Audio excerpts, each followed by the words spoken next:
मला पहाटेच्या 4 वाजता एक स्वप्न आलं की मी पुण्यात आहे माझ्या बाप्पाच्या समोर. पण हे खरं स्वप्न होतं का? हकीकतमध्ये पोचलो होतो तिथे. पण तिथे जाण्याची सुरुवात माहिती आहे कशी झाली तुम्हाला? नाही माहीत ना? चला मग यात्रेची सुरुवात करूया.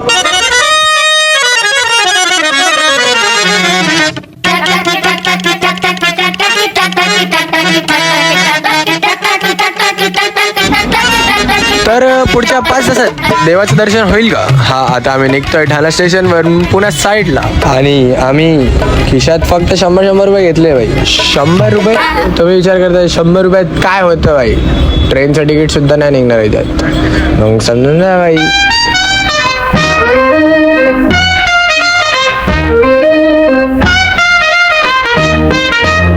तर आता आम्हाला जनरल कोचमध्ये आम्हाला सीट भेटली आहे फायनली. पण गेल्याच एंटरटेनमेंट सुरू झाला बाई.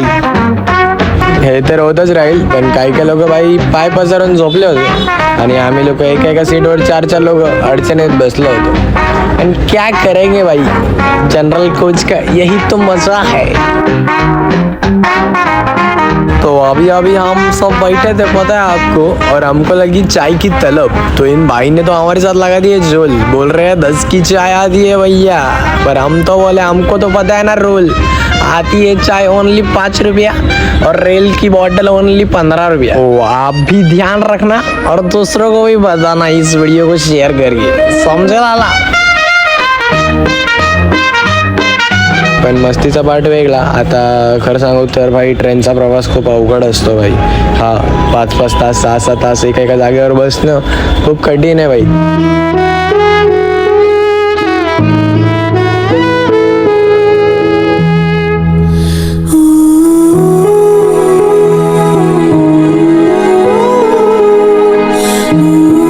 तर भाई फायनली आता आपण पुणे जंक्शनला आलो होतो, पण उतरायच्या आधी अजून एक लफडा झाला भाई, तर तो पण बघितला.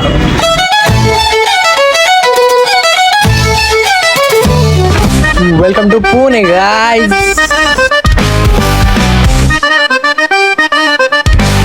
तर आता आम्ही एक बॅनर शोधतोय.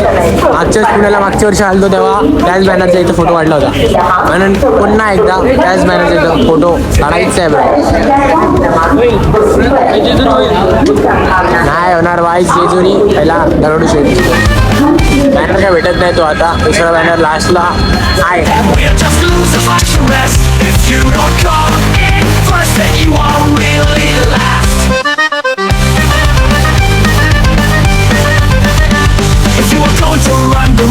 तर आता पुढे 3 ते 4 किलोमीटर पायी चालायचं होतं, कारण की नाही रिक्षा न काही, फक्त रात्रीच आम्ही पुणे एक्सप्लोर करत होतो.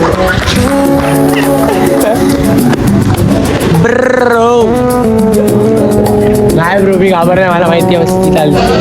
बोलायला बोललो मी नाही घाबरत, पण भाई खरंच वाटली होती, कारण की रात्रीच्या 1:30 वाजता आजूबाजूला कोण नाही, फक्त आम्ही चौघं. भाई कोण आला बिला चॉपर बिपर टाकला भाई तर माझा गेम वाजून जाईल ब्रो, समजला ना. म्हणून फाटते ब्रो, अजून काय नाही. पुण्यामध्ये ही गोष्ट भारी आहे की जागेवर गणपती बाप्पाची रात्री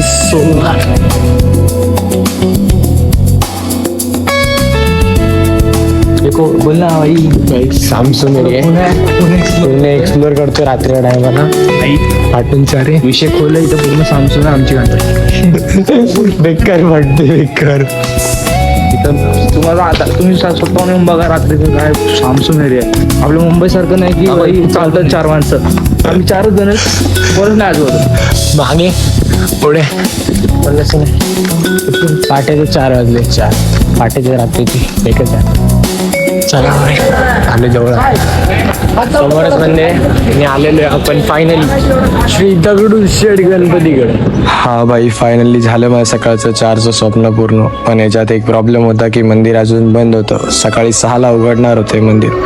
मग आम्ही बोललो की जाऊन द्या, अजून आपण पुणे एक्सप्लोर करूया. बघा मग मला एक्सप्लोर करता करता काय दिसलं.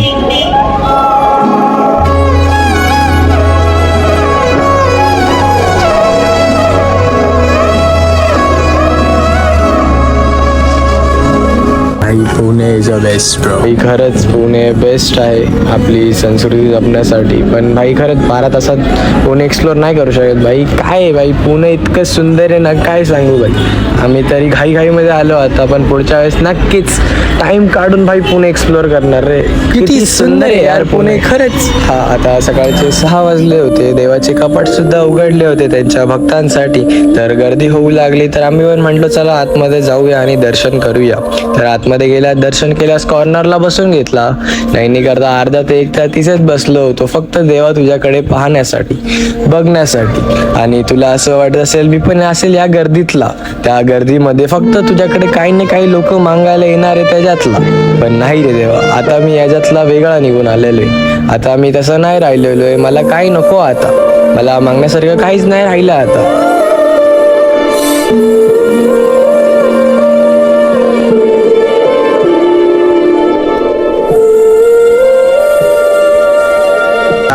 पद्धतशीर चांगलं एकदम दर्शन झालेलं आहे खूप सुंदर प्रकारे. आता आम्ही बाहेर आलतो आणि एक माणसं आम्हाला काय आवडला नाही भाई. तो आता इथं त्या चायचं दुकान आहे वाटतं, आणि ना भाई त्यांनी पहिली चहा देवाला दिली,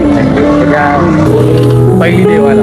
काय याच्या पुढे आम्ही घराच्या वाटेला निघालो. जाता आता लाल महल पाहिलं, शनिवार वाडा पाहिला. तुम्हाला म्हटलं ना पुण्यामध्ये बघण्यासारखं खूप काही आहे, पण या 12 तासाच्या छोट्याशा जर्नीमध्ये काय काय बघणार रे. कारण की पुणे इतकं सुंदर आहे आणि एक्सप्लोअर करायला खूप काही चांगल्या गोष्टी आहे. तर आपण पुन्हा येऊया एकदा कधीतरी, पण ही 12 तासाची जर्नी आम्हाला कायम आठवणीत राहील.